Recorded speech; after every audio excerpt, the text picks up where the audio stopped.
أهلا وسهلا ومرحبا بكم في حفل تدشين الكتاب الثاني للإذاعي المتميز الإعلامي المعروف الأستاذ عدنان صعيدي. طبعا احنا أيضا سوف نحظى كذلك بأن يكون الأستاذ عدنان توقيع أكبر وأشمل لهذا الكتاب المهم في معرض جدة الدولي للكتاب إن شاء الله القادم، الذي سيكون بين 12 ديسمبر إلى 22 ديسمبر، 1 ربيع أول إلى 11 ربيع الأول. احنا في مركز أحمد باديب للدراسات والاستشارات الإعلامية، يشرفنا حقيقة أن نكون رعاة إذا جاز التعبير في هذا الحفل، وأن يكون هذا الكتاب ضمن مظلة هذا المركز. وقبل أن أتحدث قليلا عن بعض توجهات المركز، أحب أن أقول لكم بأننا والصدفة المركز ممثل في هذا الحدث بأمرين. الأمر الأول وهو المظلة الرئيسية الإعلامية للمركز في هذا الباب الذي أكرمنا فيه الأستاذ عدنان صعيدي. والأمر الثاني أن مقدمة هذا الكتاب كتبها الإعلامي والصحافي المعروف الأستاذ علي الحسون رئيس تحرير البلاد، وهو عضو الهيئة العليا للمركز أيضا. فكان المركز ممثلا بأمرين. المركز مركز باديب، وأحب أن أهديكم تحية الأستاذ أحمد باديب وتحية أعضاء الهيئة العليا للمركز، وهم الأستاذ أحمد باديب، الأستاذ علي حسون وهو حاضر بيننا، الأستاذ الدكتور سعود كاتب، دكتورة لميا باعشن، دكتورة هند باغفار، الدكتورة ملحة العبد الله، الأستاذ خالد البيتي، والأستاذ هشام بن جابي، والأستاذ محمد علي قدس. هذا المركز عندما تأسس كان هدفه الرئيس هو دعم الحركة الثقافية في المملكة بوجه عام وفي الحجاز على وجه الخصوص، ودعم المختلف الأنشطة الثقافية والإعلامية كذلك الذي يمكن أن تندرج تحت أهداف ورؤى المركز. وقد قام خلال سنة واحدة وهي سنة تأسيسه بكثير من البرامج، لعل أهمها، وأنا حرصت أيضا أن يكون حاضر بيننا والكتيب موجود في الخارج في النهاية، أننا في مركز باديب نظمنا ولأول مرة في تاريخ المملكة العربية السعودية دورة متخصصة في المسرح، ولدينا اهتمام كبير جدا بالمسرح باعتباره أبو الفنون. كل الدورات السابقة التي في المملكة دورة أبو يوم، يومين، 3 أيام، لكن نحن نظمنا دورة مدتها 5 أشهر التحق فيها الطلاب وجاء لهم مدرسين من المعهد العالي للمسرح في الكويت ومن البحرين، درسوا 106 ساعة منهجية. أثمرت هذه الدورة عن مسرحية سميناها حدث في مكة من تأليف كاتب مهم اسمه الدكتور سامي الجمعان وإخراج زكريا مومني. والأهم أننا أسمينا هذه الدورة دورة أحمد السباعي وأنتجنا لها هذا الكتيب رغبة منا في تعريف الجيل، تعريف النشء برواد النهضة في المملكة العربية السعودية والحجاز، وكان أحمد السباعي لا شك رحمه الله منهم. وديدننا في القادم أننا نعمل هذا الأمر، ولدينا الكثير من البرامج التي نسعد إن شاء الله بأن نقدمها وأن نتعاون فيها مع الجميع. أحب كذلك أن أفضي بسر، وليسمح لي الأستاذ عدنان، احنا أيضا من توجهاتنا في المركز أن ننشط الحركة الإعلامية والحركة الثقافية. لدينا توجه بالتفاهم الكبير وبالتعاون الكبير مع الأستاذ عدنان صعيدي ومع القطاع الإعلامي بشكل خاص، إلى أن نبتدأ إن شاء الله من يناير أن يكون لدينا ملتقى شهري للإذاعيين، سواء كان إذاعة أو تلفزيون، وفي النهاية يسمى إذاعة أو مذيع يعني. هذا الملتقى سوف نستضيف فيه الرواد شهريا، هؤلاء الإذاعيين من بقي منهم من الأحياء مد الله في أعمارهم، من أجل أن يقدموا تجربتهم كذلك للجيل، للنشء. أن يكون عندنا ملتقى إذاعي أو إعلامي لا بأس، لكن نستهدف فيه هؤلاء الرواد والإذاعيين، وأن نقدم هذه الخبرات وهذه التجارب وأن يتم الاستفادة منهم. هذا إن شاء الله حيكون مع مطلع السنة الميلادية الجديدة، يعني مع مطلع شهر ربيع الأول. إضافة إلى ذلك لدينا ملتقيات عديدة سننفذها أيضا مع مطلع السنة الجديدة، من ضمنها ملتقى للفن التشكيلي، من ضمنها للفنون، ومن ضمنها التصوير الفوتوغرافي. ومعنا طبعا أحد الرواد وهو الشريف عيسى عنقاوي، وإحنا اهتممنا أيضا بأن يكون حاضرا معنا في مهرجان جدة التاريخية. كان عندنا معرض اسمه نافذ على التاريخ، وكان ضيف الشرف فيه الشريف عيسى عنقاوي بلوحاته وبرواده. موضوعنا لهذا اليوم هو هذا الكتاب. أنا ما عندي قراءة لهذا الكتاب، أنا تشرفت بأن قدمت قراءة في النسخة الأولى، واليوم سنتشرف بسماع قراءة دقيقة للأستاذ السيد حسين بافقيه حول هذا الكتاب. لكن أزعم أن هذا الكتاب هو من أهم الكتب التي يمكن أن تثري الساحة، وأعتقد أن السيد حسين سيتفق معي في هذا الباب، لأننا نحتاج إلى مثل هذه الكتب التي توثق للمرحلة الإعلامية بشكل كبير. والأستاذ عدنان في كتابه الأول على الموجة القصيرة، وفي كتابه الثاني على موجة طويلة، قد خاض هذه التجربة بكل نجاح. في الكتاب الثاني كما تشاهدون قدم لنا تعريف بعدد من البرامج التي رسخت في ذاكرتنا والتي أتمنى أن يعرفها أيضا النشأ الجديد والجيل الجديد، وقدم لنا تراجم أو سير ذاتية لعدد من الشخوص الإعلامية.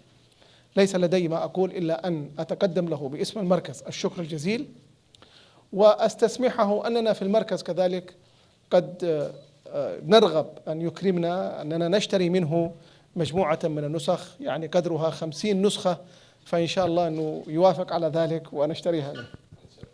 وهذا واجبنا في الواقع الحال في مركز باديب، نهتم بدعم مثل هذه الأشياء، وهو جزء من هدفنا وجزء من سياستنا واهتمامنا بهذا الأمر. لا أريد أن أطيل أكثر مما أطلت. أنا أرجو من الأستاذ عدنان أن يتفضل بهذه الكلمة، يعني أن يلقي كلمة عليكم الآن، ثم بعد ذلك لدينا كلمة أو لدينا قراءة مع السيد حسين بافقيه، وهناك أشياء جميلة سوف تستمعوا لها. شكرا جزيلا. شكرا دكتور. بسم الله الرحمن الرحيم، الحمد لله رب العالمين، وصلى الله وسلم على سيدنا محمد وعلى آله وأصحابه أجمعين. أرحب بكم جميعا دون استثناء، ولأول مرة أعرف أن الأستاذ علي من ضمن لجنة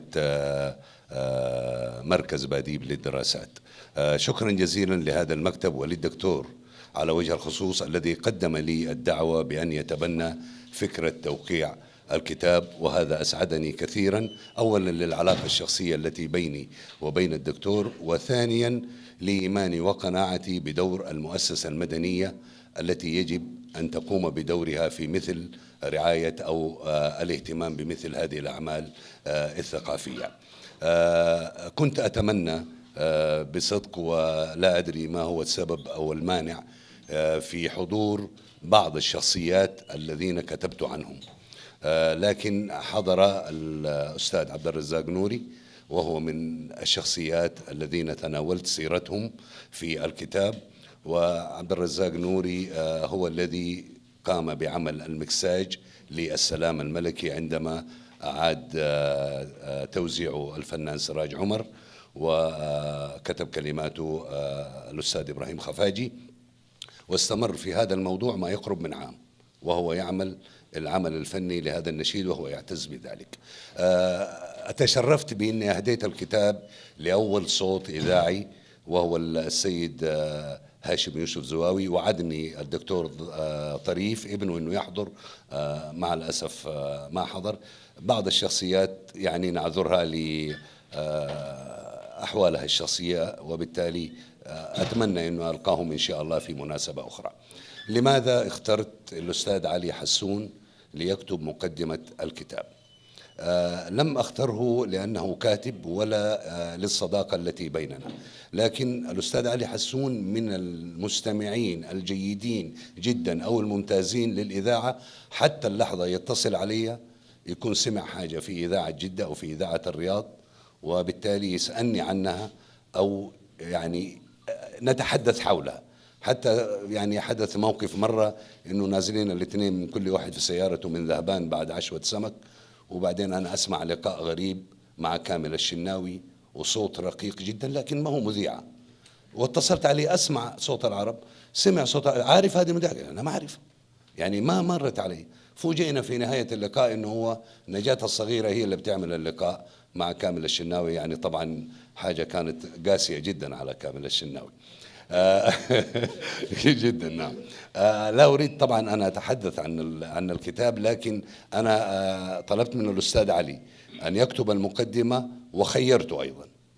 ترى أنت يعني في خيار من أمرك، إن أردت ناسبك الكتاب وحبيت أنك تكتب ما في مشكلة، ما حبيت أعتذر ما عندي مشكلة، وتفضل علي بالكتابة. شكرا جزيلا لك أستاذ علي.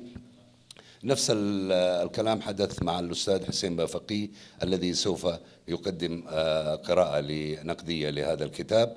أعطيته الكتاب وقلت له بكل أمانة وبصدق، إذا ما ناسبك قل لي أنا ما عندي استعداد. قال لي على العكس أنا مصر على تقديم هذه القراءة. شكرا جزيلا لحضوركم جميعا، تشرفت بحضوركم هذه الليلة يعني جميعكم دون استثناء. سأعود إليكم مرة أخرى من خلال مقاطع إذاعية لبعض البرامج التي ذكرناها، ولكن بعد القراءة النقدية للأستاذ حسين بافقي. أهلا وسهلا.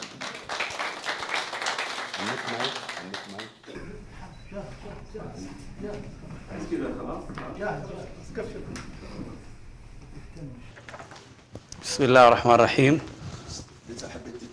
والله يعني عشان ولو كان في يعني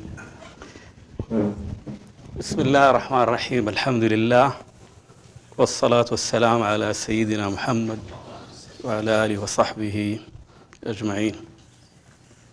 السلام عليكم ورحمة الله وبركاته.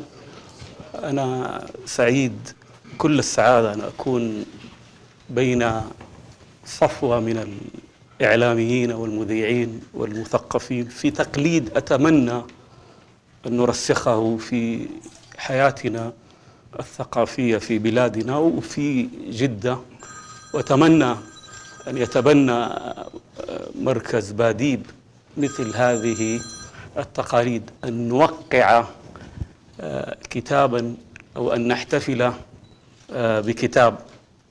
هذه مسألة مهمة جدا. للأسف تصدر الكتب دون أن نحتفل بها، وقد كنت بالمصادفة حضرت يوم الأربعاء الماضي في جامعة أم القرى حفل تدشين كتاب مكة من السماء للدكتور معراج ميرزا والدكتور رمزي الزهراني والمهندس محمد معراج ميرزا. وكتبت مقالة بالأمس في صحيفة مكة عنوانها تدشين كتاب. كان الذي يهمني فيها أنني أشرت إلى حادثة تاريخية وثقافية مهمة حدثت في هذه الجزيرة العربية في سنة 800 للهجرة، حينما كان اللغوي الكبير المجد الفيروزبادي يعيش في اليمن، وأصدر كتابا وأهداه إلى الملك الأشرف الرسولي، الملك المثقف المشهور.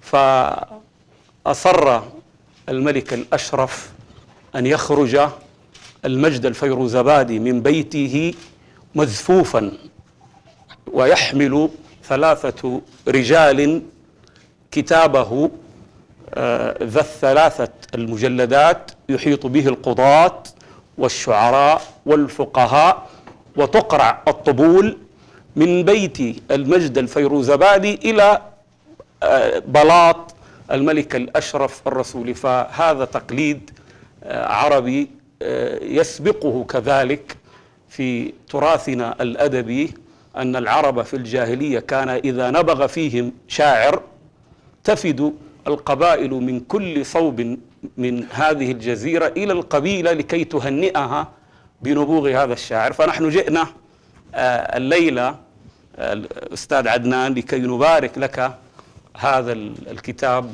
الماتع والمهم، والذي كنت سأحزن حزنا كبيرا لو لم تتح لي هذه الفرصة. فشكرا لك وشكرا للجميع. لا زلت أتذكر ذلك اليوم من أيام عام 99 و300 وألف للهجرة تماما. كنت قد أتممت قبله اختبار الشهادة الابتدائية في المدرسة الفيصلية التي تقع في محلة القريات، بعد أن انتقلت إليها من حارة العتيدة محلة الهنداوية. لا أستطيع اليوم تعيين الوقت، لكن كل الذي أذكره أنه كان في النهار، ويغلب على ظني أنه قبيل الظهر. اجتمعنا أنا وأمي وإخوتي حول المذياع نتحين لحظة يفوح المذيع بدر كريم باسم مدرستي معددا أسماء الناجحين في الشهادة الابتدائية إلى المرحلة المتوسطة. كانت حالة من الصمت والوجوم تلف المكان، ويعلو وجوهنا هالة من الترقب. بدأ المذيع بحرف الألف فالباء فالتاء فالثاء، وحين انتهى إلى حرف الجيم بدأ كل منا يشير إلى الآخر بإصبعه إشارة إلى المبالغة في الصمت والاستعداد لبدء المذيع بحرف الحاء. ثم ما لبث أن جعل يقرأ الأسماء التي تبدأ بحرف الحاء، وسرعان ما فاه باسمي قائلا حسين محمد علوي بافقيه، فانفجر البيت صياحا وابتهاجا بنجاحي. وما هي حتى عرفت الحارة بهذا الخبر السعير، وعاهدت أمي إلي بأن أبتاع صندوقا من قوارير البيبسي والميرندا لتوزيعها على الجيران ومن يعبر الشارع الذي يقع فيه بيتنا، قبل أن توكل إلي بالذهاب إلى السوق لإحضار اللوز النيء، وتفرغ هي وإخواتي ساعة من نهار لإعداد مشروب قهوة اللوز الساخن ذي الطعم الرائع النفاذ، لنوزع أكوابا منه على الجيران والأصدقاء من أبناء حارتنا.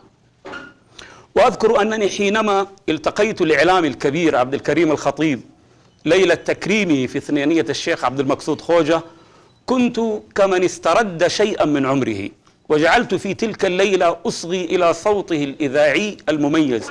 وبينما أخذ في سرد ذكرياته رجعت القهقرة إلى السنوات الأخيرة من عشر التسعين من القرن الهجري الماضي. ففي ذلك الصباح الباكر ونحن نستعد للذهاب إلى المدرسة وندفع عن وجوهنا ما تبقى من نوم، ونسمع لنصائح أمي كي نشرب الحليب الساخن، وهي تفتح حقيبتها الصغيرة لتخرج منها لكل واحد مصروفه اليومي، كان يتناهى إلى أسماعنا صوت مذياعنا صادحا بتلك الأغنية التي علقت بسمعي منذ تلك المدة: احرث وازرع أرض بلادك، بكرة تعطي الخير لولادك، جاهد واسهر تغرس فيها، زرعك يثمر، خذ واعطيها. ثم يخف صوت الأغنية فينتهي إلينا اسم البرنامج الأرض الطيبة. بعدها يصدح صوت الإعلامي عبد الكريم الخطيب بأسلوبه العذب السهل اليسير في حديث ماتع عن الزراعة والفلاحة والتربة وما تحتاجه من سماد وخلافه. ويستمر هذا الأمر معنا صباح كل يوم، حتى لكأننا لا نتصور صباحا دون هذا البرنامج، ولا تكتمل طقوس الصحو والاستعداد للذهاب للمدرسة دون أن نرمي بأسماعنا إلى صوت المذيع الكبير عبد الكريم الخطيب. وما كدت أنسى تلك الأيام حتى وضع الأستاذ عدنان صعيدي بين يدي كتابه الجديد على موجة طويلة، برامج وشخصيات. وما إن أخذت في قراءته حتى بت في حالين لا أعرف صرف أحدهما عن الآخر. ما انطوى عليه الكتاب من تأريخ وتدوين لبرامج إذاعية قديمة، وما تسرب إلى ذاكرتي ووجداني من طائفة منها.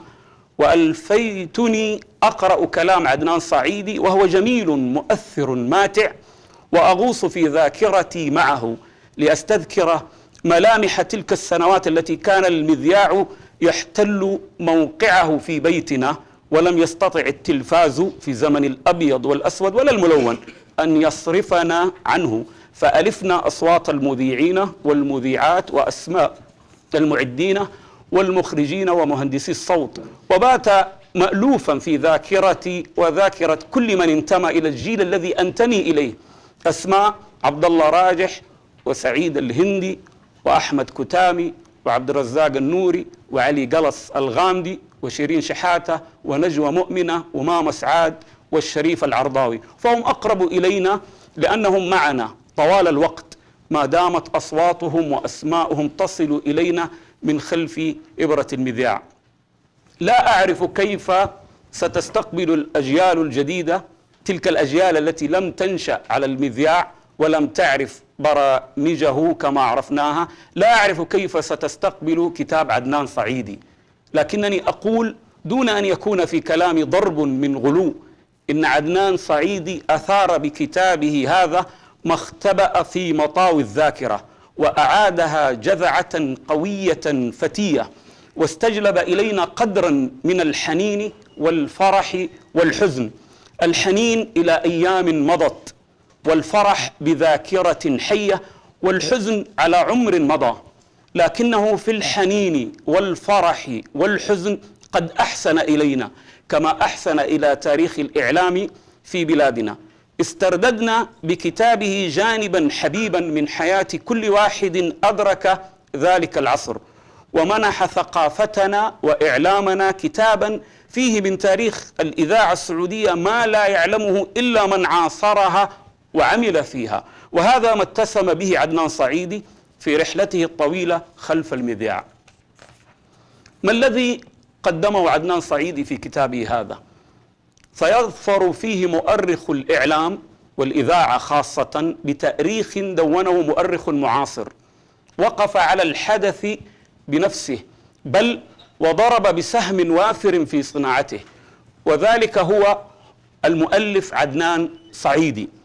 وسيلفي فيه طلاب الإعلام ذاكرة لحقبة قديمة من عمر إذاعة جدة استنقذها المؤلف من الضياع وأثبتها في كتابه، فظهرنا فيها على وثائق طريفة لإنتاج البرامج وإخراجها وتنفيذها، وعرفنا فيها أسماء المعدين والمذيعين والمخرجين والفنيين، بل وساعة البث، وهي ذخيرة نفيسة سينزلها التاريخ منزلتها بعد حين. وجلى فيها عدنان الحجب عن أسماء اتصلت أسبابها منذ عقود طويلة بالإذاعة، فترجم لها ترجمة وافية، وقدم لمؤلفي التراجم العامة سيرا أمينة لجيل قديم ومخضرم من الإذاعيين والإعلاميين. سيقرأ كل أولئك، ويقرأ القارئ المثقف كلاما مبسوطا من التاريخ الحي الذي لا أثر لمعظمه في الكتب ولا الصحف عن برامج وأسماء ربما عرفها بعضنا، ومؤكد أن جمهرة منا لم يعرفوها. فكان كتاب عدنان تقييدا لتلك الحياة وتنبيها إلى تلك المآثر. سنقرأ ذلك لا شك وسنظهر عليه كلما دعتنا الحاجة إلى توثيق خبر أو تجلية وهم أو معرفة علم.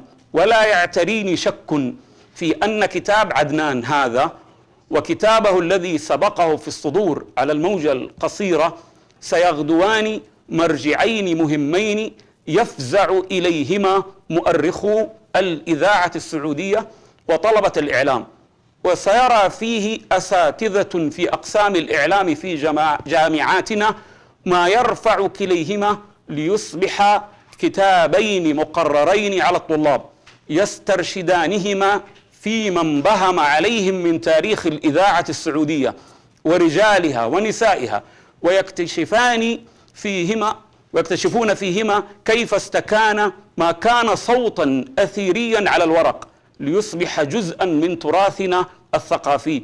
ولعلهم سيعجبون بأولئك الرجال والنساء حين عدوا الإذاعة ضربا من ضروب الاستنارة وتنمية المجتمع مهما كلفهم ذلك الصعاب والمشاق.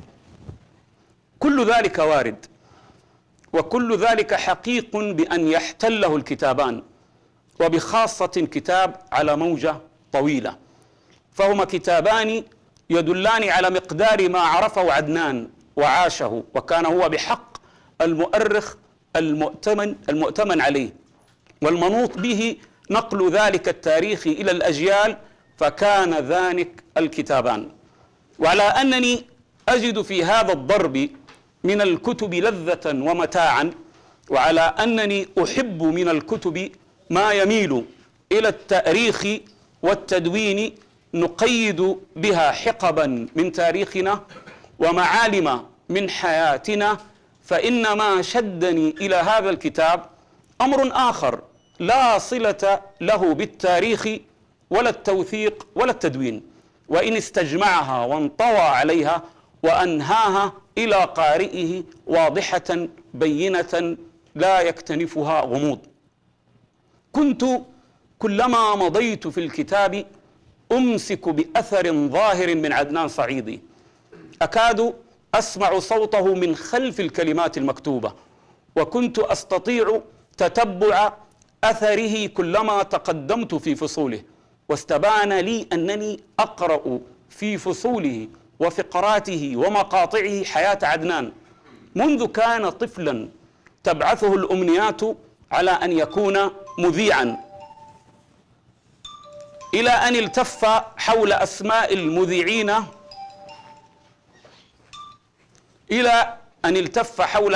المذيعين والمعدين والمخرجين الذين أمضى حياته كلها في كنفهم، ثم إذا بهم يغادرونه واحدا تلو الواحد فيمضي وحيدا إلا من ذكرياته. وكلما تقدم به العمر لا يجد معنى يصيب لحياته إلا في ذلك الماضي الذي كان، وعساه أدرك أن المذياع الذي ألف حشرجات صوته لن يلبث أن يظله يوم يحال فيه ما بينهما حين يتقاعد عن عمله، وقد تقاعد، فآثر أن يحيل الصوت إلى كتابه، فأخرج لنا كتابيه على الموجة القصيرة وعلى موجة طويلة.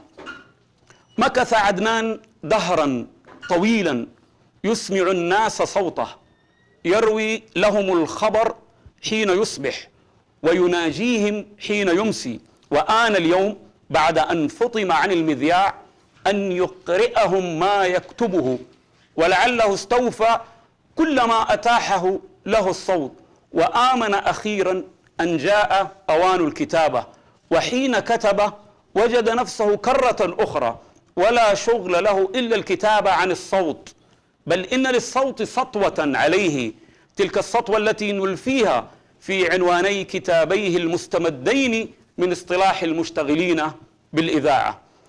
كتب عدنان صعيدي عن الإذاعة وعن رواد عبروا بها، ولكنه كتب عن نفسه، وأنا يحلو لي أن أرى في كتابه على موجة طويلة سيرا لأولئك الرواد الأعلام، وأرى فيه كذلك سيرة لعدنان وسيرة لنا نحن الذين أدركنا طرفا من ذلك التاريخ وأولئك الرواد وتلك البرامج. هو لم يقل ذلك وربما لم يمر ذلك بخاطره، لكن حياته ظهرت في مرايا أساتذته وزملائه الذين عمل معهم وأحبهم ورغب في الكتابة عنهم. ويستطيع القارئ أن يتتبع حياة عدنان في كتابه هذا، طفلا فشابا فرجلا فشيخا، يقرأها في حديثه عن برامج الأطفال، ويقرأها في سير سعيد الهندي وبدر كريم وعبد الله راجح وأحمد كتامي، ويقرأها في هذا البرنامج أو ذلك.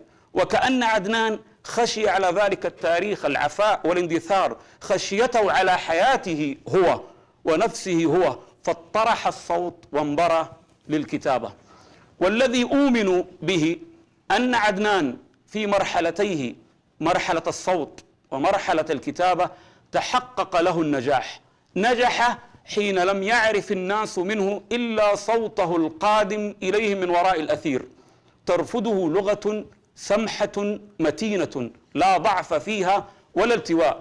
ونجح حين امتشق القلم واتخذ الكتابة ذريعته إلى الناس، فقدم كتابة بمقدورنا أن نطلق عليها مصطلح الأدب الإعلامي، فكان في كتابته أديبا يعرف قيمة الكلمة ويزنها بميزان يحس أثر أصواتها في الذوق والوجدان. وأحسب أن القدر كان عادلا مع عدنان، فما إن خسرته الإذاعة حين تقاعد منها حتى كسبته الكتابة، فكان فيها السابق المجلي.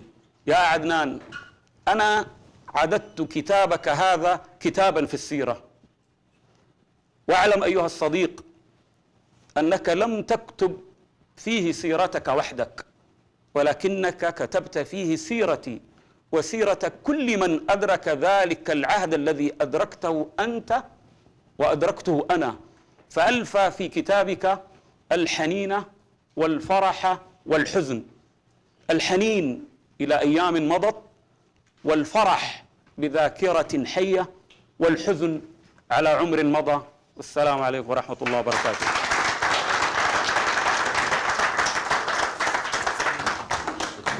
الله يسلمك.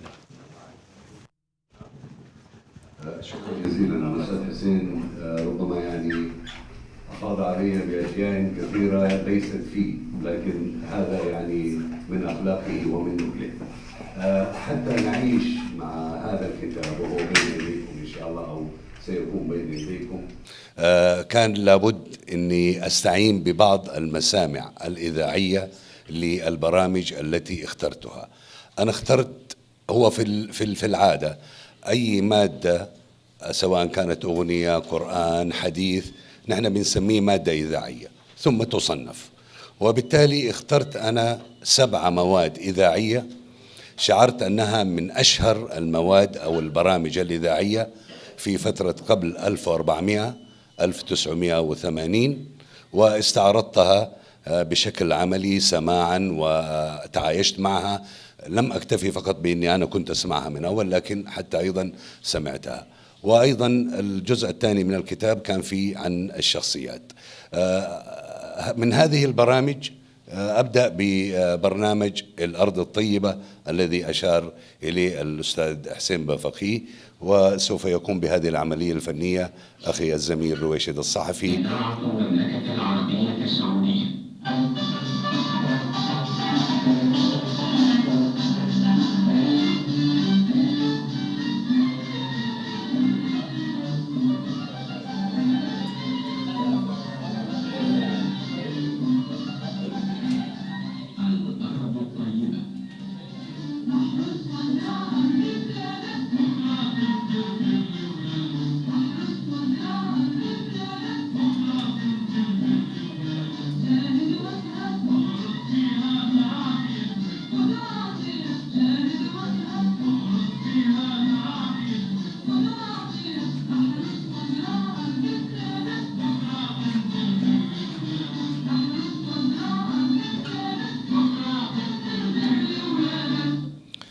اكتشفت أثناء البحث أنه اللي كاتب الكلمات الفنان خالد زارع الله يرحمه، وعبد الكريم الخطيب خالد زارع، وقال له يا خالد اكتب لي، ولحنها. طبعا انا ذاكر اسم الملحن في اللادة. والبرنامج كما ذكر، يعني لا اضيف على ما تحدث به الاستاذ حسين، كان علامة على انه الناس رايحة لمدارسها في الساعة 7 إلى 10 بالضبط.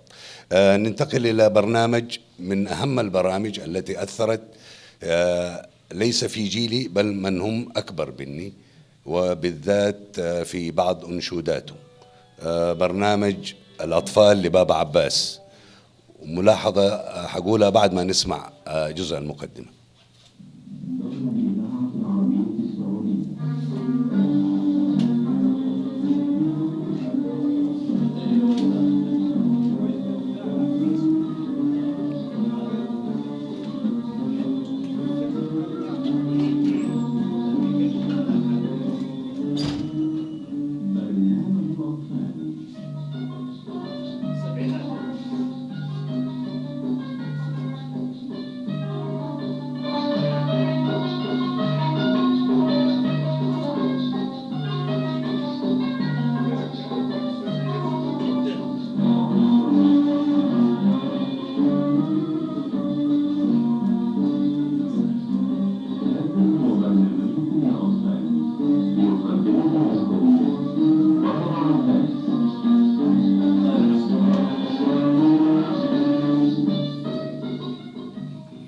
الملاحظة في هذه المقدمة ملاحظتين. الملاحظة الأولى دار الإذاعة العربية السعودية قبل أن تتحول إلى إذاعة المملكة العربية السعودية. أيضا لفت انتباهي في هذه المقدمة، أنا عندي يعني أدعي أنه عندي حس فني، واتصلت بالفنان طلال باغر.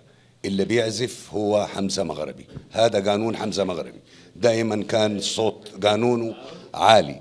وبعدين بعد أيضا نوع من البحث وجدت أنه هو بالفعل حمزة مغربي كان رئيس الفرقة الموسيقية اللي سجلت الأناشيد يا قمرنا يا مليح شد حصانك واستريح. أفادت بهذا الكلام الأستاذة ضلال ضياء وأرخت لهذا الموضوع.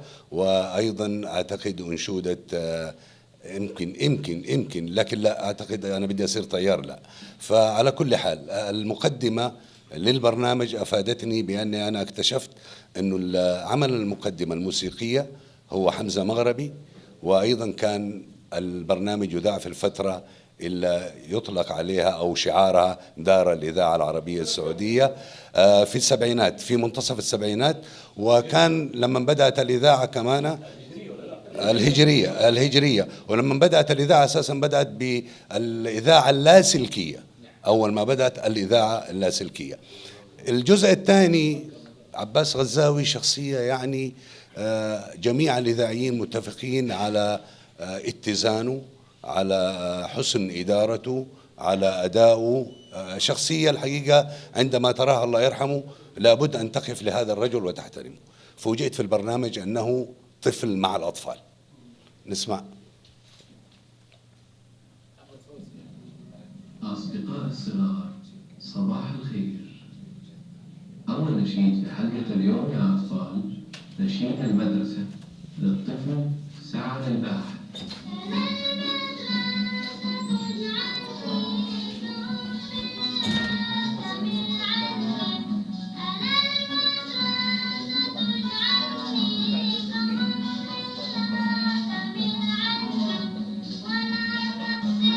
برضو حمزة مغربي، اللي بيعزف حمزة مغربي.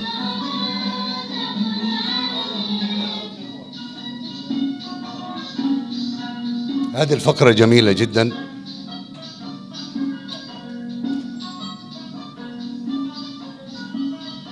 البخت بيسلم عليكم يا أطفال. أيوة قبله. البخت بيسلم عليكم يا أطفال ويقدم لكم نشرة الأخبار، أخبار الشطار واللي ما هم شطار. وأول حاجة في الصندوق زي العادة أخبار الأطفال اللي ما هم شطار.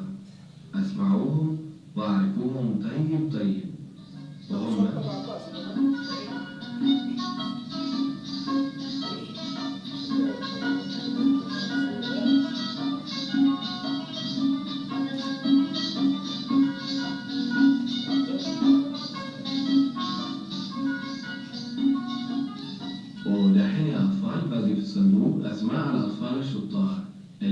مبسوط منهم كتير كتير، وهم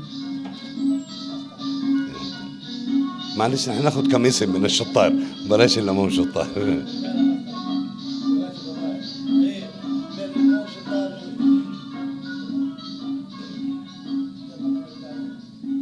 أصدقاء الصغار. دحين نبغى نسمع مجموعة من المقابلات. خلاص كفايه كده كفايه. انا فوجئت من خلال هو عنده زاويه بعد النشيد صندوق البخت اللي يقول فيه الاخبار، ويقول فيه اخبار طلاب شياطين واخبار طلاب ممتازين لهذا الاسبوع. فوجئت باسماء حقيقيه، فاتصلت وسالت انه فلان مثلا منهم اللي ما هم شطار في الاسبوع اللي هذا الدكتور عدنان جمجوم الله يرحمه. ايوه كان من ضمن الطلاب اللي ما هم شطار. ايوه وبالتالي اتصلت اسال عن اسمه لانه عدنان رشيد جمجوم. فبرضه سالت انه يعني هذا في الناحيه الاعلاميه يعتبر كتشهير.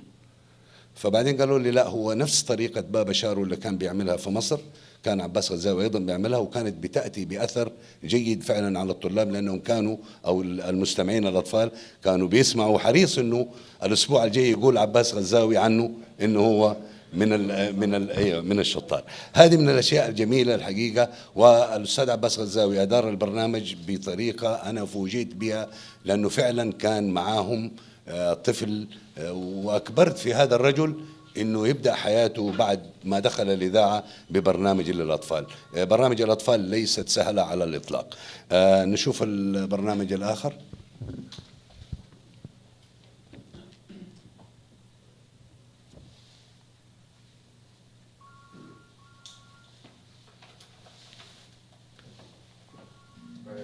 إذاعة المملكة العربية السعودية. ما لحقته ولا قدرت اكتب عنه.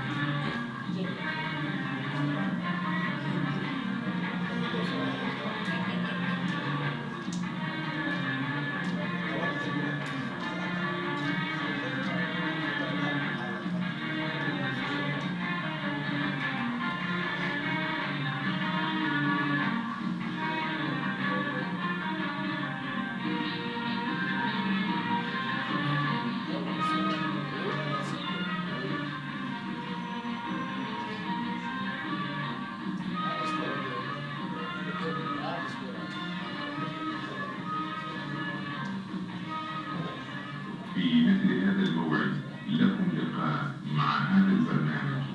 تحية وسلام.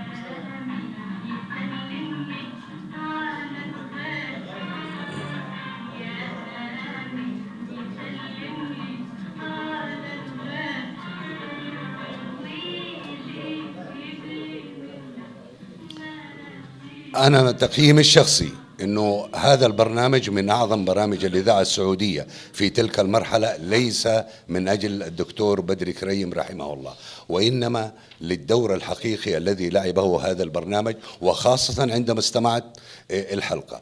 طبعا كان البرنامج يذاع في الفترة الاتصالات فيها كانت جدا متدنية، ما في يعني شبكات أو ما في بالأصح هاتف يعني إيه. وبالإضافة إلى ذلك أنه كانوا بعض الأبناء يمكن يعني لا يتواصلوا مع أسرهم من خلال الرسائل، ففي شوق ما بين الأسرة اللي بتطلب من الدكتور بدر الله يرحمه أنه يتصل بابنها، أو أنه الطالب يتصل بالأستاذ بدر أو يرسل له رسالة ويقول له أبغى أتكلم في هذا البرنامج. أيضا من خلال هذه الحلقات اكتشفت انه في ناس الان يعني ربما هم على قيد الحياه او توفوا او هم الان خارج المنصب، لكن كانوا مبتعثين في تلك الفتره لدراسه مثلا الهندسه، لدراسه النواحي العسكريه. نسمع جزء من هذه المكالمه ونشوف الناحيه الاجتماعيه اللي في الاسره كيف كانوا بيكلموا ولدهم. أيها المستمعون الكرام، السلام عليكم ورحمة الله وبركاته، وكل عام وأنتم بخير. مرة أخرى يقيم برنامج تحية وسلام هذا الجسر الجديد من جسور المودة والمحبة الذي يربط بين أبنائنا الطلبة الذين يدرسون في الخارج وبين أولياء أمورهم وإخوانهم وأصدقائهم في المملكة في هذه المناسبة السعيدة. أولى مكالمات هذه الحلقة مع الأخ خالد ملائكة الذي يدرس إدارة المستشفيات بالولايات المتحدة الأمريكية كمبتعث من قبل وزارة الدفاع، ومعه زوجته الأخت هادية هاشم. وقد طلب المكالمة الأخ أسعد هاشم من مكة المكرمة. أنا خالد. أهلا وسهلا. كيف حالكم؟ الحمد لله. كيف حالك يا خالد؟ طيبين. كل سنة وأنتم طيبين إن شاء الله. وأنتم بالصحة والسلامة. الله يسلمكم. كيف حالك؟ يعني تصل أحيانا المكالمة إلى فعلا بكاء ما بين المتصل وما بين الأسرة وما بين الأم.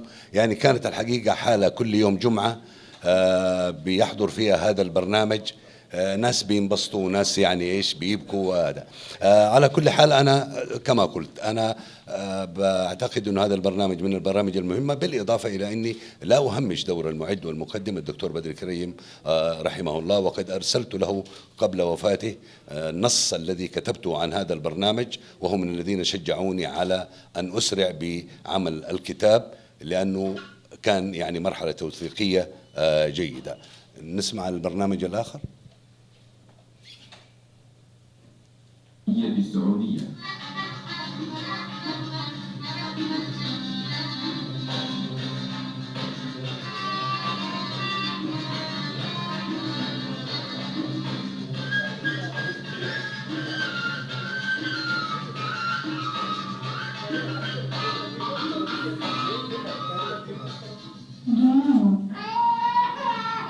ابتسام.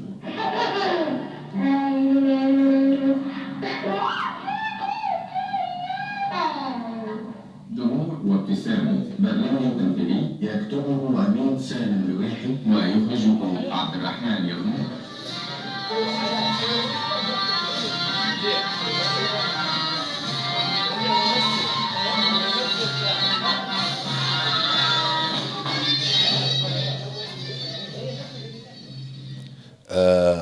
البرنامج هذا كان يكتبه أبو حياة أمين سالم الرويحي.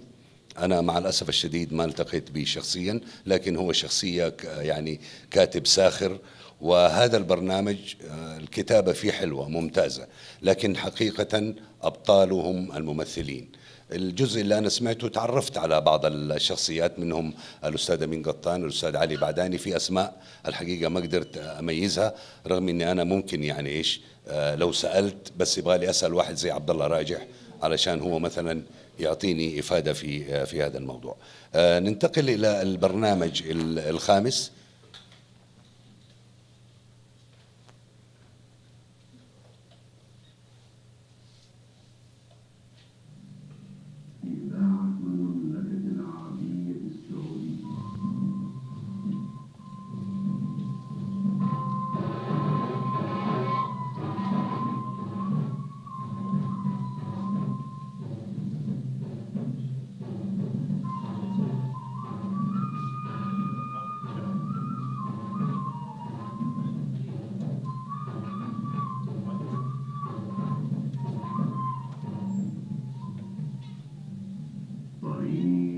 خليه شوي.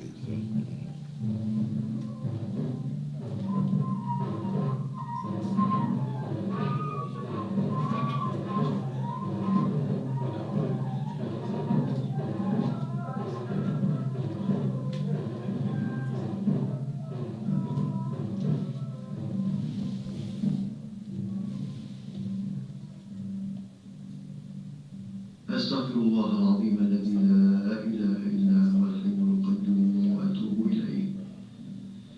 اللهم إننا ظلمنا أنفسنا ظلما كثيرا ولا يغفر الذنوب إلا أنت. اللهم فاغفر لنا مغفرة تذهب خطايانا وتمحو ذنوبنا، ووجهنا اللهم وجهة الخير، وخذ بيدنا في الطريق المستقيم يا رب العالمين. اللهم آمين يا رب العالمين. تقبل الله يا أبا سامي. قبول يا بابا. الله يقبل منك يا بابا. الله يقبل منا ومنكم ويوفقنا جميعا لصالح الأعمال. آمين.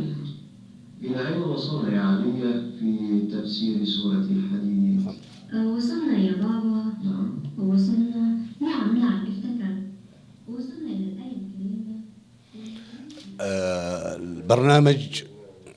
برنامج الحقيقة يعتبر من البرامج النادرة جدا كتابة وأداء. وذكرت في الكتاب بناء على معلومة من الدكتور بدري كريم الله يرحمه بأنه كان الملك فيصل حريص على سماع هذا البرنامج. برنامج طريق النور كاتبه الأستاذ أو الدكتور الشيخ محمد أحمد جعار الله يرحمه، لكن أنا بالنسبة لي المعجزة الحقيقية في هذا البرنامج هو سعيد الهندي. الأستاذ عبد الرزاق نوري يمكن بعض الإخوان يعرفوا الأستاذ سعيد الهندي. عندما ترى هذا الرجل لا تقول أن هذا الرجل يتكلم، صامت، هو فنان شاعر وأديب وطويل، يلبس دائما ثوب أزرق، أكتافه مربعة وكأنك تشوف مستطيل بيمشي، ما يلبس غطرة ولا عقال. هذه المنطقة مصفرة من كثرة التدخين، لا يتحدث. فوجئت أنا إنه هذا الرجل هو اللي بيؤدي، هو أبو سامي، ويؤدي أداء يعني عالي جدا، لأنه هو مخرج ودرب كثير من الممثلين والمخرجين في إذاعة جدة. أنا أعتقد أن نجاح هذا البرنامج بالإضافة إلى كتابته العلمية الدقيقة، سعيد الهندي الله يرحمه، والرجل يعني توفى وهو على ملاك أو بالأصح متعاقد مع إذاعة جدة، لكن لم يحظى بكثير الحقيقة من التكريم والاهتمام، بينما هو شخصية عظيمة جدا. نسمع البرنامج الأخير. معلش طولنا عليكم.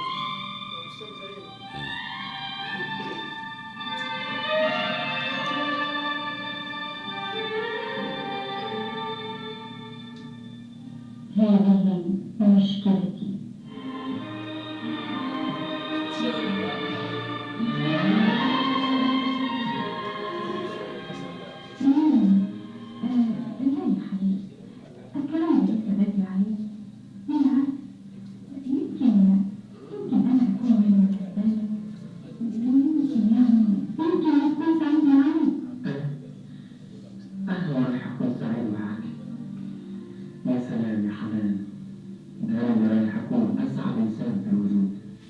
مريم الغامدي وناجي طنطاوي.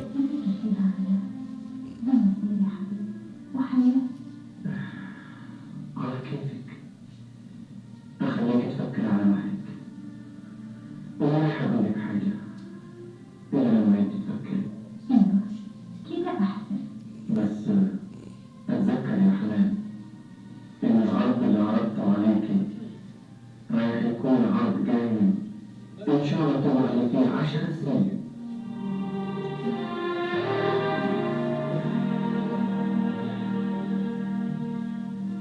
إعداد أحمد شريف الرفاعي، إخراج أحمد فتاني.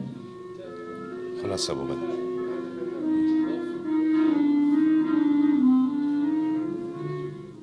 أنا آسف، جواهر بنا وناجي طنطاوي هم أبطال هذه أهمية هذا البرنامج. نحن في فترة في المملكة العربية السعودية عيب إنه أحد يتكلم عن مشاكله في الأسرة أو في البيت، يعني دائما في تكتم. وصل هذا التكتم إلى درجة إنه نحن مثلا وصلنا لمرحلة لما انتشرت المخدرات ما كنا قادرين نعمل دراما ولا نتكلم، باعتبار إنه المجتمع السعودي مجتمع يعني ملائكي. هذا البرنامج عندما بدأ يظهر شجع كثير من الفتيات ومن الشباب إنهم يرسلوا للإذاعة حتى لو بأسماء وهمية. المهم إنه ويقوم الأستاذ أحمد شريف الرفاعي الله يرحمه وبعد ذلك معدين آخرين بقراءة الرسالة وبالتالي كتابة القصة وتمثيلها، وبالتالي في نهاية البرنامج يصير في نوع من حل هذه المشكلة أو إعطاء رأي. هذا البرنامج أيضا من البرامج المهمة في الإذاعة السعودية اللي لها أثر على المجتمع وجعلته إنه هو يبوح بما في داخله، لأنه أصبح هناك في إرث يؤخذ على البنات، أصبح هناك في انتشار مخدرات، الأزواج ومشاكل كثيرة الحقيقة عالج هذا البرنامج ومع الأسف انتهى. أنا اخترت هذه البرامج الستة وأضفت عليها مادة إذاعية سابعة، أعتقد كلكم ما في داعي أنه نسمعها، أو بالأصح ما أنتم بحاجة إلى سماعها، وهي أغنية وطني الحبيب للفنان طلال مداح التي سجلت كأول أغنية للفنان طلال في الإذاعة، ومعها أيضا وردك يا زارع الورد.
طبعا بالإضافة إلى الناحية الفنية في هذه الأغنية أنها مسجلة بفرقة سماعية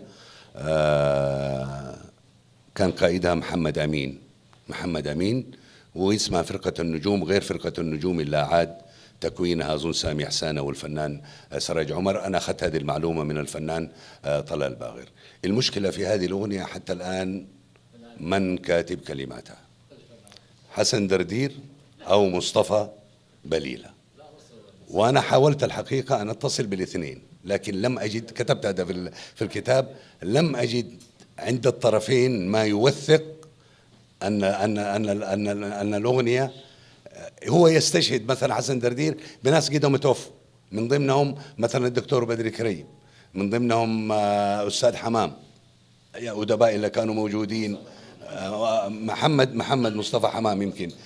فكل الناس اللي استشهد بهم الأستاذ حسن دردير ما هم موجودين، والدكتور بليلة يصر على أن هذه كلمات. بعدين أنا اكتشفت أنه هي يعني أشبه ما يكون بالبداية أو الفكرة اللي كتبها في كلمتين الأستاذ حسن دردير، وقال لي ترى أنا كتبتها ما هي للوطن، ولا أنا كتبت كلمتين غزلية. وبعدين لقيت أنه المسألة يعني كبرت، جبنا مصطفى لأنه كانوا زملاء في المدرسة، وشافها، ومصطفى شاف الفكرة وكمل، وصارت إيش؟ أغنية وطنية. ايوه، فلذلك انا اكتفيت باني اذكر النص دون ان اتطرق الى هذا الموضوع. ارجو اني ما اثقلت عليكم بهذا الوقت. لكن بالنسبه للسؤال اللي سالني هو الاستاذ محمد عمر العمودي، فتره السيد هاشم زواوي وطاهر زمخشري والسيد علي فدعق، هؤلاء انا اولا لم ادركهم، ولكن الدكتور عبد الرحمن الشبيلي أرخ لهم بشكل جيد، وما أحببت أني أنا أعيد ما كتبوه، وإنما استعنت وأضفت، أو بالأصح أشرت إلى أنه ورد في كتاب الدكتور بدري كريم أو الدكتور عبد الرحمن الشبيلي المعلومة التالية. قلت أحسن أفضل أنا أنتقل إلى إيش؟ إلى مرحلة أخرى. أضف إلى ذلك أنه مرحلتهم أعتقد، أنا سمعت مرة لقاء للأستاذ طاهر زمخشري يحكي عن انتقال الإذاعة إلى جدة ريثما يتم بناء الاستوديو في مكة في المرسلات، فكان كل شيء على الهواء، ما في أشرطة، كل شيء على الهواء. فبيقول نحن جنبنا المقرئ وجنبنا المحدث ونحن نتكلم. هو كان البث كله يعني ساعة أو نصف ساعة. على كل حال أنا أعتقد أنه هذه هي أشهر البرامج. قد لا تكون عندكم أو عند الآخرين أنها هي الأشهر، ولا أتحدث عن هذه البرامج من الجانب الفني، ولكن أتحدث من جوانب تاريخية ومن أثر اجتماعي وإعلامي قامت به هذه البرامج. مرة أخرى شكرا جزيلا لحضوركم، شكرا جزيلا أستاذ حسين، يعني أغريتني بأن دائما ألجأ إليك لقراءة أي كتاب ممكن الله يسلمك. شكرا جزيلا للدكتور زيد الفضيل ولمركز أباديب. أكرر أن إيماني وقناعتي بالمؤسسات المدنية في رعاية الأعمال الفنية أو الأعمال الأدبية أو الثقافية شيء جميل جدا. إن ما خاب ظني معنا أبناء الأستاذ السيد هاشم زواوي، وأنا كنت أتمنى فعلا، يعني التقيت الرجل وهو في نهاية عمره في الاثنينية عند الشيخ عبد المقصود، لكن وأجرى معاه كمان أمين قطان لقاء مرة في التلفزيون، لكني أنا لم أتحدث إليه. شعرت أن هذا الرجل له في أعناقنا دين لابد أن نوفيه، ولذلك أهديت الكتاب باسمه. أهلا بكم وبالجميع، شكرا جزيلا. الميكروفون مع الدكتور. شكرا جزيلا للأستاذ عدنان صعيدي، وللأسف لو كان الأستاذ أحمد في جدة كان حيستمتع بهذا الحضور. نحن نبدأ التوقيع.